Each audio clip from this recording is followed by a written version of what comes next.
Assalamualaikum warahmatullahi wabarakatuh. Perkenalkan, nama saya Lucia Indrawati Rahayu.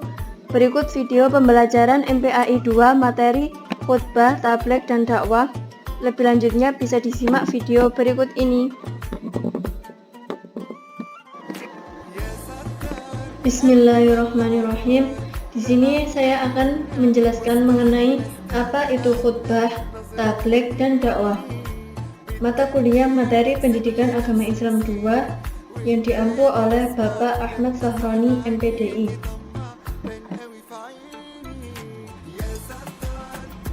Yang pertama, mengenai khutbah. Dalam khutbah ini saya akan menjelaskan apa pengertian khutbah, pentingnya khutbah, dan ketentuan dalam berkhutbah. Yang pertama, pengertian khutbah.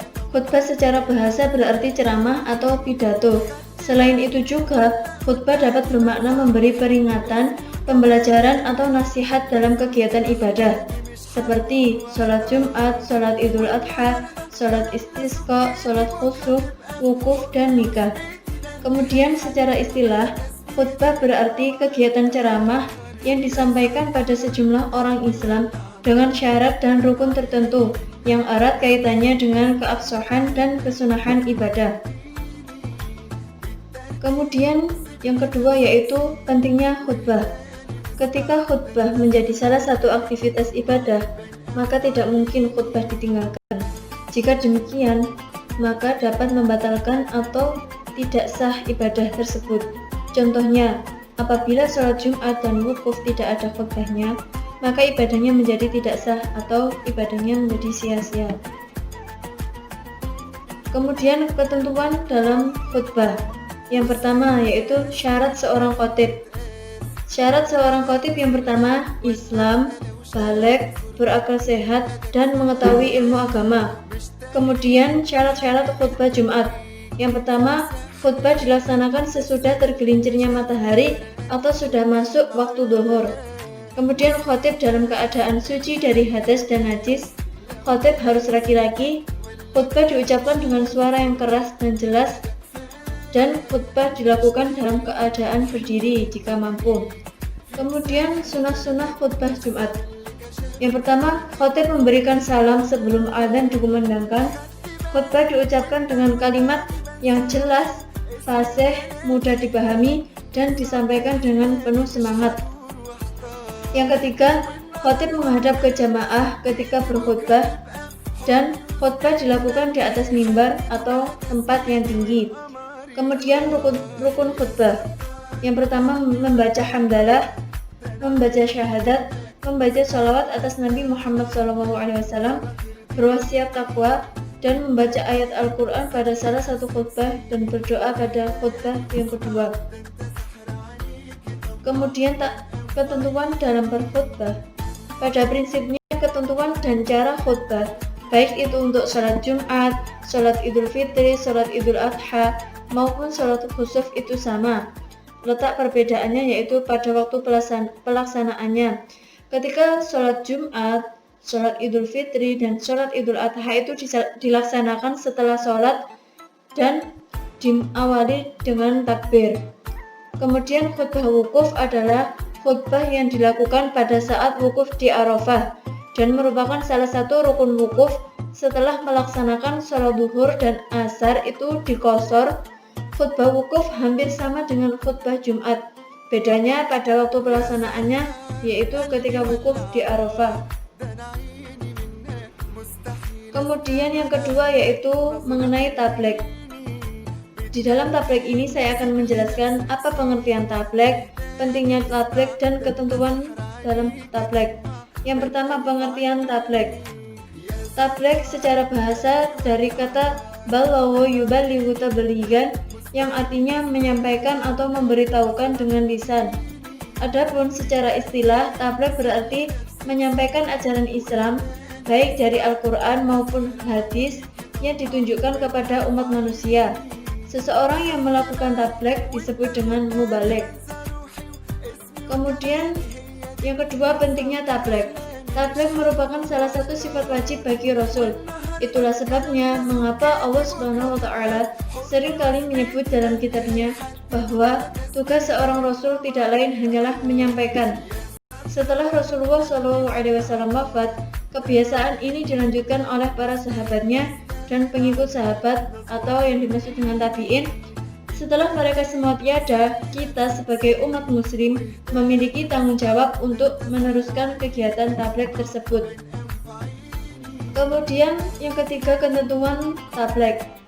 Ketentuan tabligh yang pertama yaitu syarat seorang mubaligh, yaitu Islam, baligh, berakal sehat, mendalami ajaran agama Islam. Yang kedua, etika dalam menyampaikan tabligh. Yang pertama, menggunakan bahasa yang mudah dipahami, bersikap lemah lembut, tidak kasar dan tidak merusak, mengutamakan musyawarah dan berdiskusi untuk memperoleh kesepakatan bersama, menyampaikan dengan ikhlas, tidak menghasut orang lain untuk merusak, bermusuhan, berselisih, dan mencari kesalahan orang lain. Kemudian yang ketiga yaitu mengenai dakwah. Di dalam dakwah ini saya akan menjelaskan apa pengertian dakwah, pentingnya dakwah, dan ketentuan dakwah. Yang pertama, pengertian dakwah. Dakwah berasal dari bahasa Arab yaitu da'a yad'u da'watan, yang berarti memanggil, menyeru, atau mengajak. Menurut istilah, dakwah berarti kegiatan untuk mengajak orang lain ke jalan Allah Subhanahu wa taala secara lisan atau perbuatan untuk diamalkan dalam kehidupan nyata supaya mendapat kebahagiaan yang hakiki baik di dunia maupun akhirat. Seseorang yang melakukan dakwah disebut dai. Kemudian yang kedua yaitu adapun macam-macam dakwah berdasarkan bentuk penyampaiannya, yaitu yang pertama, dakwah dengan lisan seperti kultum, kajian, atau khutbah. Yang kedua, dakwah dengan tulisan seperti majelis buku, membuat artikel, lalu diletakkan di majalah, dinding, atau diunggah ke internet. Yang ketiga, dakwah dengan perilaku seperti memberi contoh kepada orang lain agar berperilaku baik sesuai dengan syariat Islam. Selain itu, kegiatan dakwah dapat berupa aksi sosial yang nyata, misalnya santunan kepada anak yatim, sumbangan untuk fasilitas umum, dan sebagainya. Kemudian pentingnya dakwah. Dakwah merupakan kewajiban setiap umat Islam. Di antara pentingnya dakwah yang disebut oleh Allah Subhanahu wa taala terdapat dalam Al-Qur'an surat Ali Imran ayat 104. A'udzu billahi minasy syaithanir rajim. Bismillahirrahmanirrahim. Waltakum minkum ummatun yad'una ilal khairi wa ya'muruna bil ma'ruf wa yanhauna 'anil munkar wa ulaika humul muflihun, yang artinya, dan hendaklah ada di antara kamu segolongan umat yang menyeru kepada kebajikan, menyeru kepada yang ma'ruf, dan mencegah dari yang mungkar. Merekalah orang-orang yang beruntung. Surat Ali Imran ayat 104. Kemudian kelanjutan dari pentingnya dakwah. Setiap dakwah hendaknya bertujuan untuk mewujudkan kebahagiaan dan kesejahteraan hidup di dunia dan akhirat, serta mendapat ridho dari Allah Subhanahu wa taala.